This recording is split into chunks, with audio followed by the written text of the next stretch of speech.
Une méga campagne Jésus sauve offre une transformation dans les domaines spirituels et médical dans la région de l'Afrique australe et de l'océan Indien.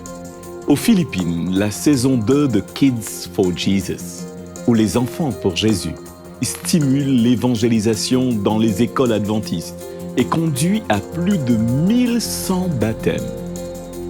Des Caraïbes à l'Asie, les efforts d'évangélisation déclenchent une vague de foi et de baptême de masse.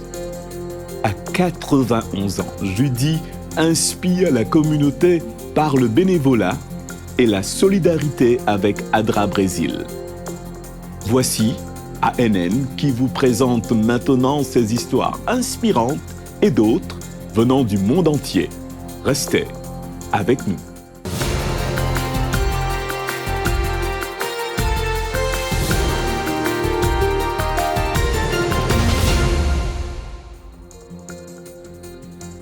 Un mouvement d'évangélisation révolutionne les communautés de la région de l'Afrique australe et de l'océan Indien. Des médecins bénévoles et des professionnels de la santé ont rejoint l'Église adventiste dans une mission d'espoir et de guérison. Découvrons l'impact de la méga-campagne Jésus sauve qui se poursuivra jusqu'en 2029 et qui cherche à connecter les cœurs et conduire les personnes vers le Christ. Noël Sibanda nous en dit plus.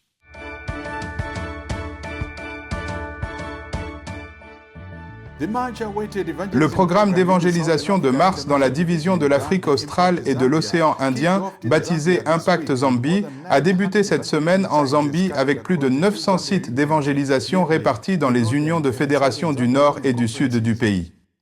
Les membres d'église sont passionnés pour Jésus par les effets que pourrait avoir Impact Zambie sur la communauté. L'implication totale des membres. Ellen White, l'autrice inspirée, déclare « La méthode du Christ pour sauver les âmes est la seule qui réussisse. Il se mêlait aux hommes pour leur faire du bien, leur témoignant sa sympathie, les soulageant et gagnant leur confiance. Puis il leur disait « Suivez-moi ». C'est ce que font les membres d'église pendant Impact Zambie. L'Église adventiste de Jacaranda s'est associée au Bon Samaritain sous le nom de la Fondation pour l'audition Starkey pour débloquer le secret d'une bonne santé et répondre aux besoins de la communauté. Nous redonnons à notre communauté, à notre Église, à nos compagnons de l'Église qui nous ont élevés et soutenus dans nos carrières et dans tout ce que nous faisons. Il est incroyable de savoir que l'équipe médicale au service de la communauté vient de pays aussi éloignés que Madagascar, le Burundi et le Libéria, pour n'en citer qu'eux, et leur mission est de se joindre à l'Église adventiste pour orienter les autres vers le Christ. L'audition est importante. Les gens pourront donc entendre la parole de Dieu. À l'Église, ils pourront suivre la prédication et entendre la parole. Pour les 2 prochaines semaines, la communauté recevra des soins médicaux gratuits de la vue, l'ouïe, des dents, des contrôles de la pression artérielle, entre autres tests médicaux. Sur le terrain, l'équipe médicale a eu l'occasion de mettre la théorie en pratique et de tester ses capacités.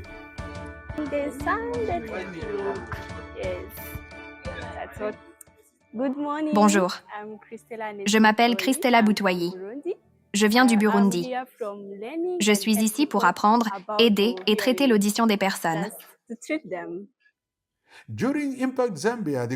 Pendant Impact Zambie, la communauté a été prise en charge gratuitement. Les contrôles médicaux offerts ont suscité une grande curiosité quant à l'identité des personnes soucieuses de leur santé. Quant aux bénéficiaires, ils sont très satisfaits des excellents services fournis gratuitement. Oh, c'est une grande bénédiction que je n'aurais jamais imaginée.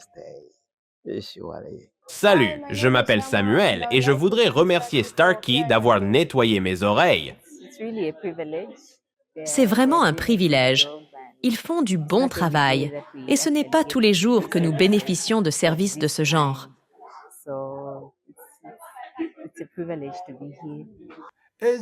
Alors que l'impact du programme d'évangélisation progresse, les dirigeants de l'Église sont très heureux de voir que cette campagne est à la hauteur de son thème « Jésus sauve ». La méthode du Christ seul.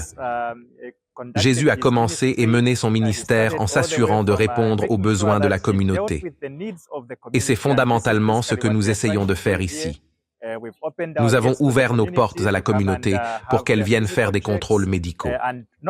Et pas seulement des contrôles physiques. Si vous vous promenez à travers les stands, vous verrez que nous essayons de mettre en valeur des conseils sur la nutrition jusqu'aux aspects spirituels. Le ministère de Jésus était celui de l'amour et de la compassion. Quelle meilleure façon d'imiter son ministère que d'agir comme lui. Après 3 décennies de planification et de construction, l'Église adventiste du 7e jour de Togoba Ier, en Papouasie-Nouvelle-Guinée, a enfin été consacrée lors d'une cérémonie spéciale. Ted Wilson, président de la conférence générale de l'Église adventiste du 7e jour, s'est rendu à Mount Hagen, province des Hautes-Terres occidentales, pour l'ouverture de l'église Togoba I, initialement commencée en 1986 comme un simple bâtiment en matériaux de brousse. Le rêve d'une structure permanente a émergé en 1995. L'ancien Nori, membre fondateur de l'église, a exprimé son excitation dans l'attente de ce jour. Le pasteur Solomon Paul, secrétaire local de la dénomination, a accueilli le pasteur Wilson et a souligné la croissance significative du nombre de membres à plus de 123 000. Avant d'inaugurer officiellement l'église, le pasteur Wilson a encouragé les membres à poursuivre la voie de leurs prédécesseurs en étant diligents et concentrés sur leur mission afin de transformer leur église en un pôle d'activité et de compétences où les vies sont transformées. Dans la ville paisible de Caçador, dans le sud du Brésil, un phare d'espoir et de bienveillance brille intensément grâce aux efforts de Judith Lima, âgée de 91 ans, affectueusement surnommée Judy. Pendant plus de 50 ans, Judy a été un pilier de l'action de solidarité adventiste grâce à son activité de couture, mais aussi en brodant le tissu communautaire. Je m'appelle Judith Farias Lima, j'habite à Caçador depuis 86 ans et j'ai 91 ans. Je me couche à 9h30. À ce moment-là, j'ai un temps de méditation personnelle allongé dans mon lit. Je prie pour tous mes souhaits de la journée et pour les sujets de prière de l'Église. À 6h30, je me lève, j'étudie la Bible et la leçon, je médite et je chante 3 ou 4 cantiques. Ensuite, je vais à la cuisine. Je prends mon café et un porridge. J'adore le porridge. Je suis allée à l'école jusqu'au cours moyen 2, mais j'ai toujours travaillé dans le commerce. Donc, ils disent que j'ai une très belle écriture et pensent que j'étais enseignante. Je dis, non, j'enseigne la Bible. Judy travaille dans la couture depuis l'âge de 14 ans. Elle a fois été diaconesse, directrice de l'école du sabbat, secrétaire d'église, enseignante de la Bible et trésorière. Pendant longtemps, elle a également été impliquée dans le groupe Dorcas, un rassemblement de femmes qui faisait des travaux manuels pour aider la communauté défavorisée. À 91 ans, Judy n'a jamais été mariée et se souvient avec un sourire de la raison derrière sa décision. Et je ne me suis pas mariée parce que je n'ai pas trouvé de fiancé à l'église. Je sortais avec un garçon catholique. Mais ça n'a pas marché. Quand j'ai accepté le message de l'Évangile, il s'est fâché contre moi. Ensuite, il a dit « On va se fiancer et on se mariera très vite ». Il voulait que je retourne à l'Église catholique, alors je lui ai dit de prendre sa petite bague et au revoir. Judy est fière de l'exemple qu'elle laisse. Elle a été la première exploratrice dans sa ville et révèle que son amour pour l'uniforme perdure et s'exprime par son soutien aux activités du club ou par la couture des uniformes. Son dévouement est immense. Entre ses mains, chaque point est une prière et chaque vêtement est un message d'espoir. Je travaille ici et le mardi, on va à Lhasa. Donc je couds ici à la maison, le jour de Lhasa, de 14h30 à 17h. Parfois, je couds même jusqu'au soir. Quand il y a des ventes, l'argent est reversé en nourriture, en panier alimentaire pour l'Église. Et l'Église fait des dons que les gens viennent récupérer. J'aime vraiment ce que je fais.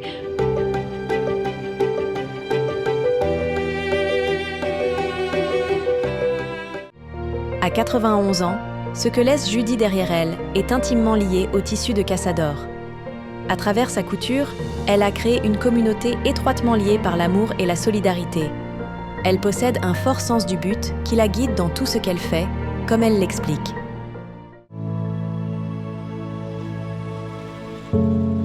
Le temps est déjà très court. Nous vivons sur les orteils de la statue de Nebuchadnezzar. Nous devons être prêts. Personne ne veut rester ici avec l'ennemi. Nous voulons avancer et emmener le plus de monde avec nous. Et le temps touche à sa fin. Il n'y a plus rien à faire. Celui qui est sauvé est sauvé. Celui qui est perdu est perdu. Il a déjà fait son choix. Dans cet épisode des portraits ANN, Alyssa Truman interviewe Merlin Butt, directeur de la fondation Ellen G. White. Il partage son parcours au sein de la foi adventiste et souligne l'importance des écrits d'Ellen White dans ses expériences. Je suis né à l'hôpital Sainte Helena en Californie, juste en face de la dernière maison d'Ellen White à Elm Haven. Bien sûr, c'était longtemps après qu'elle y ait vécu. Genre, je veux juste m'assurer que nous savons tout ça. Mes parents vivaient là. Mon père était à l'université Pacific Union pour se former au ministère. C'est là que je suis né. Nous avons beaucoup voyagé, mon père était un évangéliste. Il faisait de l'évangélisation par le chant, puis est devenu pasteur. Nous avons donc déménagé et vécu dans beaucoup d'endroits différents, au Texas, puis en Californie. C'était difficile pour moi de devoir déménager trop souvent. C'était difficile d'être un enfant de pasteur parce que je n'ai jamais vraiment eu beaucoup d'amis à l'école. Ça m'a rendu compatissant envers les autres. Et il y a aussi les enfants de missionnaires. Ils ont chacun des dynamiques un peu différentes. Je pense qu'il n'y avait qu'une seule école où j'ai passé plus d'1 an. En fait, je crois que j'ai passé plus d'1 an seulement dans 2 écoles. Donc, je n'avais pas de racines. Comment cela vous affecte-t-il en tant qu'enfant? Ne pas pouvoir avoir ses amis proches? Ça m'a fait graviter. L'école n'était pas au centre de ma vie parce que je ne me sentais pas connecté. Les enseignants étaient importants. J'ai eu des enseignants variables, mais certains d'entre eux étaient bons. Et donc les enseignants sont importants. Pour suivre l'intégralité de cette conversation et bien d'autres, visitez notre chaîne YouTube officielle. Aux Philippines, un événement éducatif Kids for Jesus saison 2, où la saison 2 de Les enfants pour Jésus transforme des vies et des communautés. 106 écoles adventistes ont participé à ce programme qui va bien au-delà de l'enseignement traditionnel et qui met en exergue la croissance spirituelle et l'unité. Dirigé par le département de l'éducation adventiste, le programme d'une semaine proposait une variété d'activités, des études bibliques et des projets communautaires pour toucher les cœurs et inspirer au changement. Le point culminant a été la cérémonie de baptême.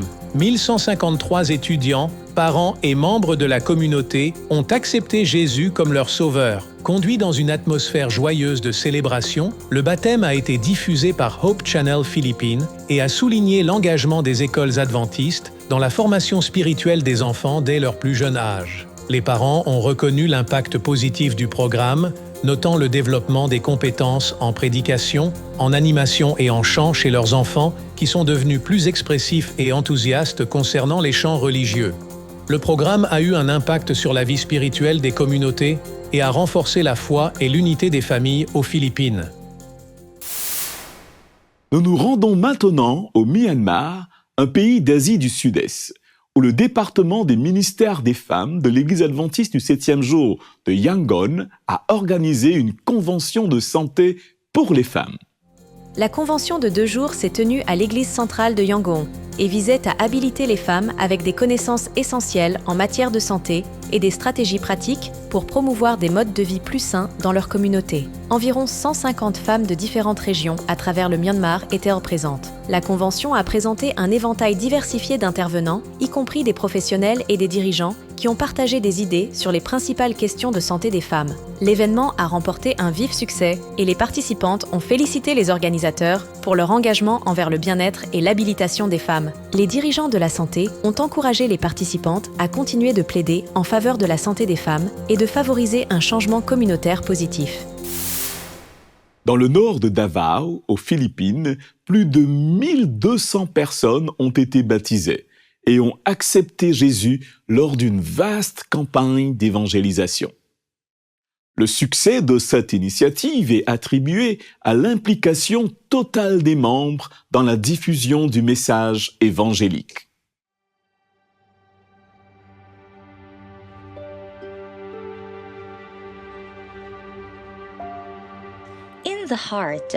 Au cœur de la mission du Nord de Davao, aux Philippines, parmi les paysages vibrants et la beauté majestueuse de la création, un appel divin résonnait.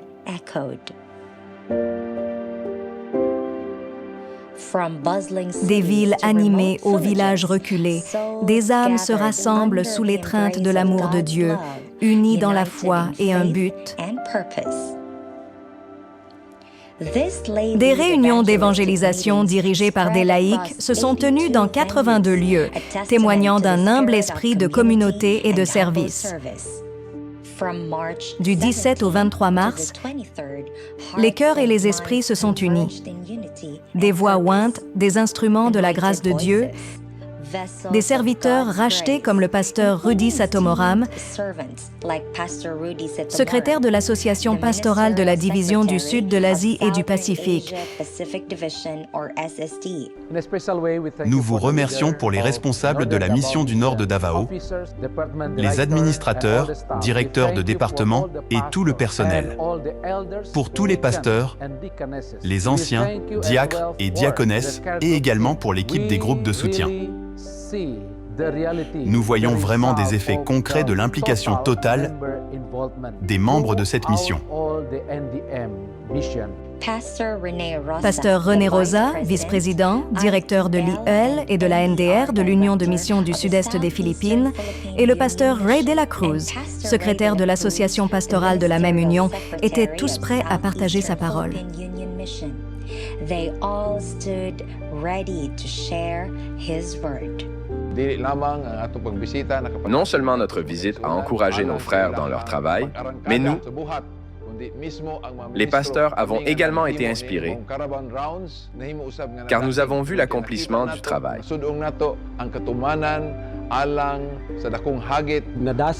Frères et sœurs, j'ai été encouragé par l'enthousiasme des membres d'Église, des personnes âgées et de tout le monde, du plus jeune au plus âgé. Avec la chaleur de notre message, je peux vraiment dire que le Seigneur est sur le point de revenir.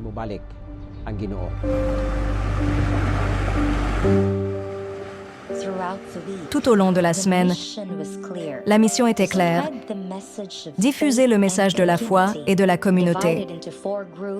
Divisés en 4 groupes, ces individus dévoués ont parcouru la région, ne laissant aucune pierre non retournée dans leur quête pour atteindre chaque coin.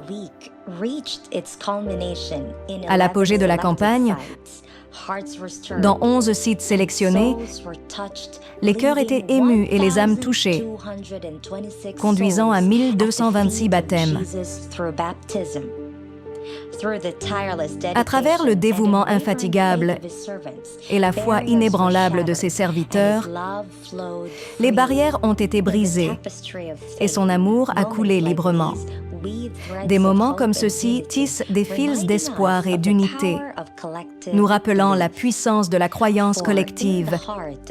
Car au cœur de chaque rassemblement réside la promesse éternelle de sa présence, de la rédemption et de la vie éternelle.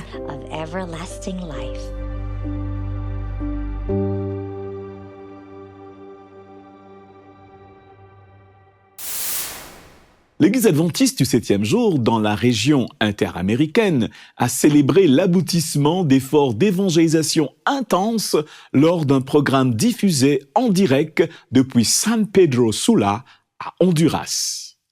Plus de 2000 membres d'Église et nouveaux croyants se sont rassemblés pour adorer, fraterniser et assister à des dizaines de baptêmes dans le cadre de l'initiative « Toute la famille en mission ».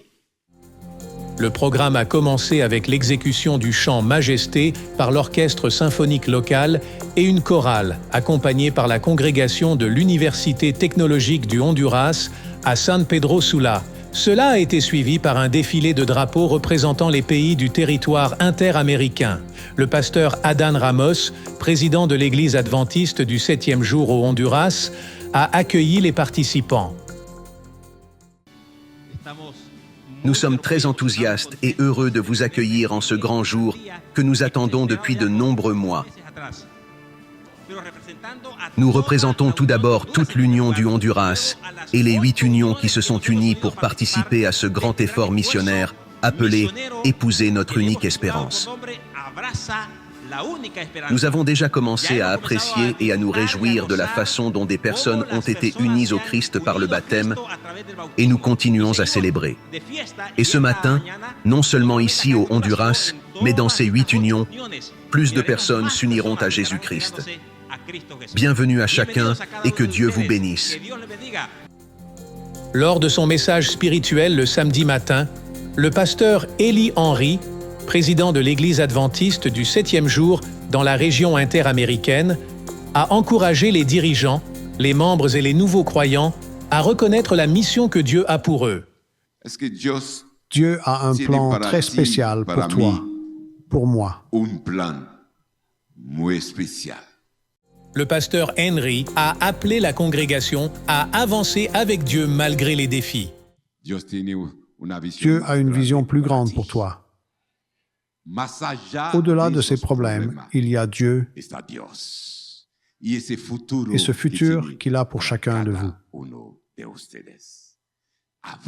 Avancez avec lui. Il veut faire quelque chose de spécial pour toi.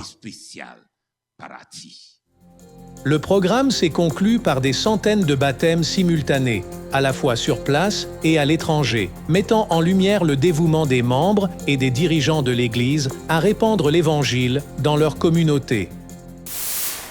Nous nous rendons en Australie pour rencontrer Debbie, une ancienne toxicomane qui a trouvé de l'espoir au sein d'une communauté de sans-abri qu'elle connaissait autrefois. Soutenue par de nouvelles amitiés et forte d'un nouveau but, Debbie est en pleine transformation. J'ai toujours été rejetée de la société en tant que toxicomane, voyou, gangster, peu importe comment vous vouliez me qualifier. J'ai toujours cherché un endroit où m'intégrer.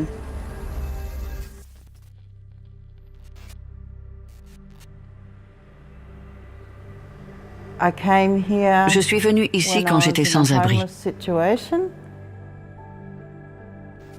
Je m'appelle Debbie et j'ai été toxicomane pendant 48 ans.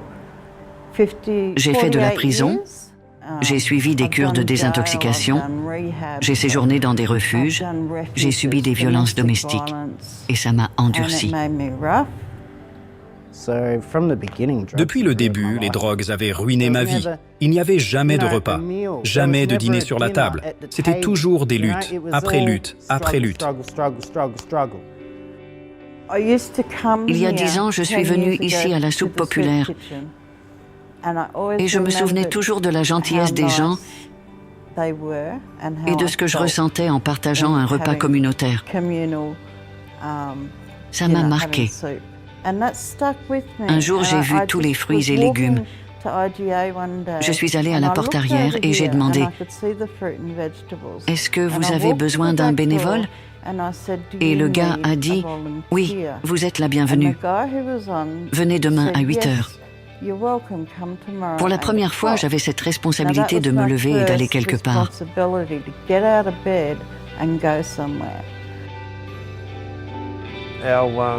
Notre centre communautaire est à Gatton depuis environ 10 ans. Et depuis le Covid, nous n'avons jamais été aussi occupés. Lincoln et Debbie sont incroyables.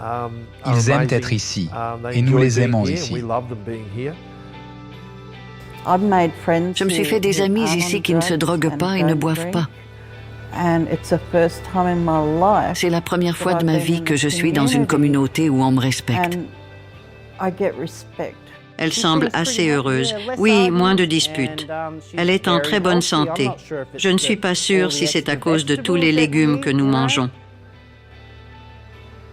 Je me suis vraiment identifiée aux personnes affamées qui viennent ici. Et je les connais à cause du milieu dans lequel j'évoluais. Beaucoup de sans-abri et d'affamés, je les connais personnellement. Pour moi, rentrer chez moi avec la conscience tranquille me permet de passer une excellente journée. J'ai rencontré une meilleure amie appelée Patty. Patty vient me chercher le matin, m'amène ici et me ramène chez moi.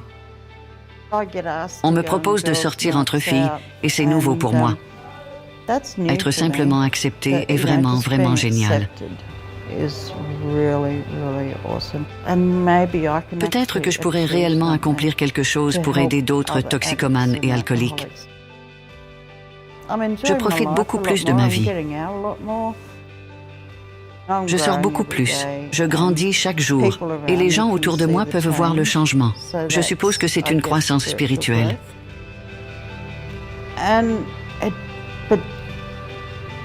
Il doit être en train de veiller sur moi. Vous avez suivi les actualités sur des actes de service, sur la foi, l'amour du prochain et l'espoir, réalisés par l'Église adventiste du 7e jour dans le monde entier. Présente dans plus de 200 pays, la dénomination désire servir comme le Christ, à travers ses membres, ses dirigeants, son siège administratif, ses institutions et ses ministères de soutien. Vous pouvez accéder à d'autres bonnes nouvelles en rejoignant les chaînes officielles de l'Église adventiste du 7e jour sur YouTube, Instagram et Facebook et explorer le site web d'ANN sur adventist.news. Partagez votre histoire de foi et laissez votre sujet de prière sur nos chaînes. Une équipe prie pour vous 24 heures sur 24. Avant de vous quitter, je vous laisse une excellente nouvelle tirée de Jérémie, le chapitre 17, le verset 7. Béni soit l'homme qui se confie dans l'Éternel et dont l'Éternel est l'espérance. Étudiez la Bible quotidiennement pour découvrir d'autres merveilleuses promesses d'espoir. Si Dieu le veut, nous nous retrouverons pour la prochaine édition des actualités ANN. Que Dieu vous bénisse.